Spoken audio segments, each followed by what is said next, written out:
रात के 11:47 पर हुई वो एक फोन कॉल, और उसमें जेनिफर ग्लेडल ने जो कुछ भी कहा उसने हमेशा के लिए उसकी किस्मत तय कर दी।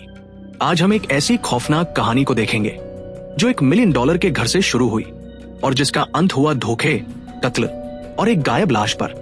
28 सितंबर को जेनिफर ग्लेडल ने पुलिस को फोन करके बताया कि उसके पति मैथ्यू जॉनसन गायब हो गए हैं। मैथ्यू यूटा के एक पिता और पति थे और उनकी पत्नी जेनिफर की फर्स्ट डिग्री मर्डर के आरोप में गिरफ्तारी ने पूरे अमेरिका को हिला कर रख दिया था। बाहर से देखने पर कॉटनवुड हाइट्स, यूटा में रहने वाले जेनिफर ग्लेडल और मैथ्यू जॉनसन के पास सब कुछ था। 3 प्यारे बच्चे 11, 7 और 5 साल के और एक खुशहाल घर। मैथ्यू यूटा नेशनल गार्ड के 19वें स्पेशल फोर्सेस ग्रुप के एक सम्मानित सदस्य थे, एक ग्रीन बेरेट जिन्होंने 1 दशक से अधिक समय तक देश की सेवा की थी। उनके साथ ही उन्हें तेज तर्रार, भरोसेमंद और संकट के समय मदद करने वाला मानते थे। जेनिफर भी एक समर्पित मां और सहायक फौजी पत्नी के रूप में जानी जाती थी। लेकिन दोस्तों, इस परफेक्ट दिखने वाली शादी की नींव बहुत पहले ही हिल चुकी थी। जुलाई 2024 तक यह जोड़ा तलाक लेने पर विचार कर रहा था। कोर्ट के दस्तावेज बताते हैं कि उनका रिश्ता बुरी तरह से बिगड़ चुका था।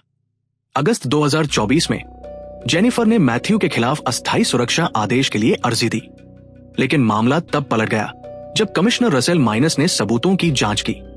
कमिश्नर ने पाया कि जेनिफर के दिए गए वीडियो में वो खुद डरी हुई नहीं, बल्कि मैथ्यू के साथ झगड़ा करती दिख रही थी। यही नहीं, जेनिफर के टेक्स्ट मैसेज बार बार अपमानजनक और नीचा दिखाने वाले थे और ऐसा लग रहा था कि वह जानबूझकर मैथ्यू को हिंसा के लिए उकसा रही थी। 16 सितंबर 2024 को कमिश्नर माइनस ने ये कहते हुए सुरक्षा आदेश को खारिज कर दिया कि कोई दुर्व्यवहार नहीं हुआ है। उन्होंने जो लिखा वो आज एक डरावनी भविष्यवाणी जैसा लगता है। पिछले कई महीनों से दोनों का व्यवहार एक गंभीर रूप से बेकार शादी का प्रतिनिधित्व करता है, जिसने दोनों के अंदर से सबसे खराब चीजें बाहर निकाली हैं। स्पष्ट रूप से पता चलता है कि तलाक की अर्जी इस मुकाम पर पहुंचने से बहुत पहले ही दाखिल हो जानी चाहिए थी।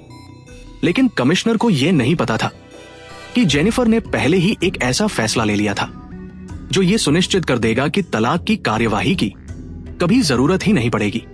मैथ्यू को लगने लगा था कि अब तलाक जरूरी है। अपने एक दोस्त को उसने बताया था कि आगे बढ़ने का समय आ गया है, लेकिन वो आगे नहीं बढ़ सका। मैथ्यू को पूरी तरह से पता नहीं था कि जेनिफर एक दोहरी जिंदगी जी रही थी।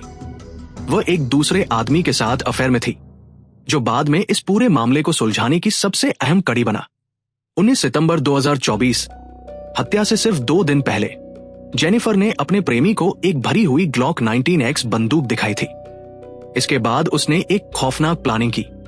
उसने अपने 3 बच्चों को हत्या की रात अपने माता पिता के घर पर रहने का इंतजाम कर दिया।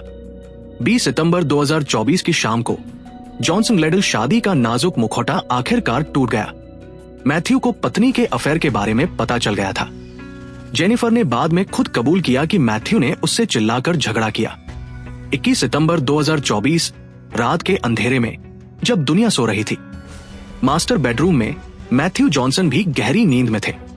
वो पूरी तरह से बेखबर, पूरी तरह से असुरक्षित थे, शायद अपनी पत्नी के धोखे से भी ज्यादा। और फिर उस जेनिफर ने वो फैसला लिया जिसने कई परिवारों को हमेशा के लिए तोड़ दिया। जेनिफर ने अपने पति की ही 9mm की हैंडगन उठाई और सोचिए, उसी हथियार से उसने सोते हुए मैथ्यू के सिर में गोली मार दी। कत्ल हो चुका था, लेकिन अब शुरू हुआ हॉलीवुड फिल्मों को भी मात देने वाला कवर अप ड्रामा। उसने मैथ्यू के बेजान शरीर को एक प्लास्टिक स्टोरेज कंटेनर में ठूंसा, जिसे अक्सर लोग छत पर सामान रखने के लिए इस्तेमाल करते हैं। उस भारी कंटेनर को वो घर की सीढ़ियों से घसीटती हुई नीचे लाई और अपनी मिनी वैन के पिछले हिस्से में लोड किया। उसने मैथ्यू का फोन चकनाचूर किया, उसे फेंका, फिर उनके ट्रक को घर से कुछ दूर सुनसान जगह पर ले जाकर लावारिस छोड़ दिया। अपनी शातिर प्लानिंग के तहत जेनिफर रात भर मिनीवैन में अपने पति की लाश लेकर उत्तर की तरफ ड्राइव करती रही और आखिरकार एक ऐसी जगह पर उसने मैथ्यू को एक उथली कब्र में दफना दिया। मैथ्यू जॉनसन की लाश आज तक नहीं मिली है। इस बहादुर ग्रीन बेरेट की कब्र कहाँ है, ये राज जेनिफर ने अपने साथ दफना लिया है। घर लौटकर जेनिफर ने सफाई का बड़ा अभियान चलाया। उसने दीवारों को ब्लीच से साफ किया, मास्टर बेडरूम में कालीन साफ करने वाले सामान का इस्तेमाल किया। और उस खून से सने गद्दे को बदलने के लिए नया गद्दा ऑर्डर किया, जो सिर्फ 2 दिन बाद डिलीवर हो गया। लेकिन जेनिफर ने अपनी सबसे बड़ी गलती अभी नहीं की थी। 22 सितंबर की आधी रात से ठीक पहले जेनिफर अपने प्रेमी के घर पहुंची और सब कुछ कबूल कर लिया। कैसे उसने मैथ्यू को मारा, कैसे लाश ठिकाने लगाई और कैसे सबूत मिटाए। जब उसके प्रेमी ने उसके शरीर पर पड़े चोट के निशान के बारे में पूछा तो उसने बड़े लापरवाही से जवाब दिया कि ये चोटें उसे पति को दफनाते और घर की सफाई करते समय लगी थी। ये सुनकर उसका प्रेमी डर गया। अगली बातचीत रिकॉर्ड हुई और जेनिफर का जवाब रूह कंपा देने वाला था। जब उसके प्रेमी ने कहा कि वह डर गया है तो जेनिफर बोली, वाह, अगर तुम्हें लगता है कि मैं एक मक्खी को भी चोट पहुंचा सकती हूं।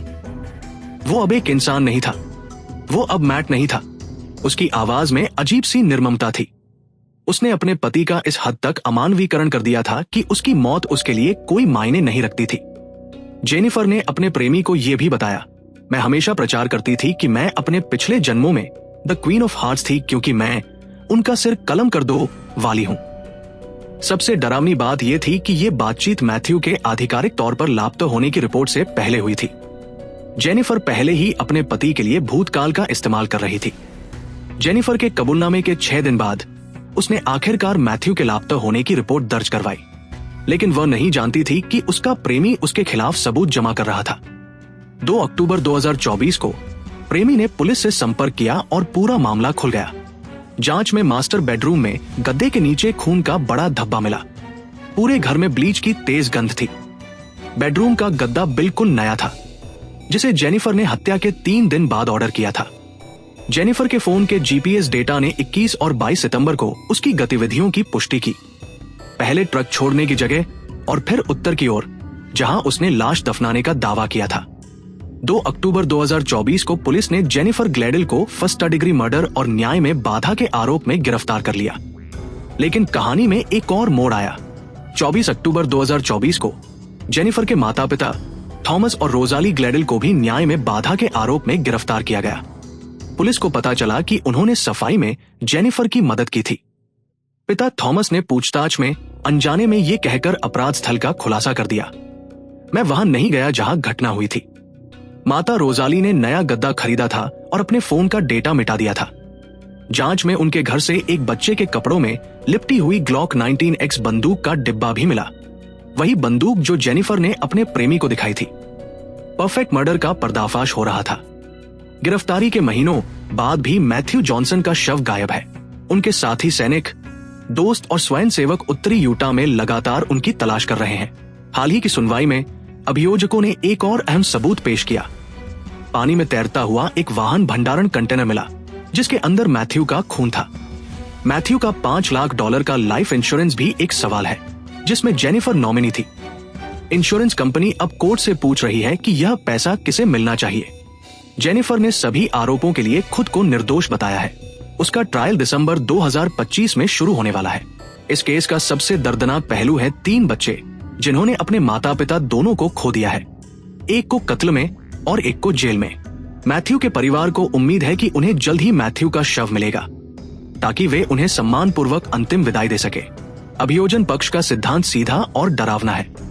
जेनिफर ग्लैडल ने अपने पति को इसलिए मार डाला क्योंकि उसने उसके अफेयर के बारे में जान लिया था और वह तलाक की उलझनों और वित्तीय देनदारियों से बचने के लिए आजाद होना चाहती थी।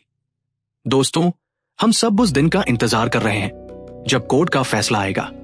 लेकिन एक सवाल जो इस मामले से जुड़े हर व्यक्ति को सता रहा है वो ये है, 3 बच्चों की मां अपने अफेयर के खातिर इतने सारे जीवन को बर्बाद करने को कैसे सही ठहरा सकती है? शायद हम जेनिफर ग्लैडल की स्वार्थ और क्रूरता की गहराई को कभी नहीं समझ पाएंगे, लेकिन हमें पता है कि उसके कार्यों ने ऐसे घाव दिए हैं जो कभी नहीं भरेंगे। न्याय तो मिल जाएगा, पर मैथ्यू जॉनसन कभी अपने बच्चों के पास नहीं लौट पाएंगे और उत्तरी यूटा में कहीं एक समर्पित पिता और सैनिक एक अचिन्हित कब्र में दबे हैं, इंतजार कर रहे हैं कि कोई सच बताए कि वह कहां पाए जा सकते हैं। तो दोस्तों, इस पूरे केस पर आपकी क्या राय है? आपको क्या लगता है कि जेनिफर को क्या सजा मिलनी चाहिए? नीचे कमेंट बॉक्स में अपनी राय जरूर दें। अगर आपको ये कहानी पसंद आई तो वीडियो को लाइक करें, चैनल को सब्सक्राइब करें और बेल आइकन दबाना न भूलें।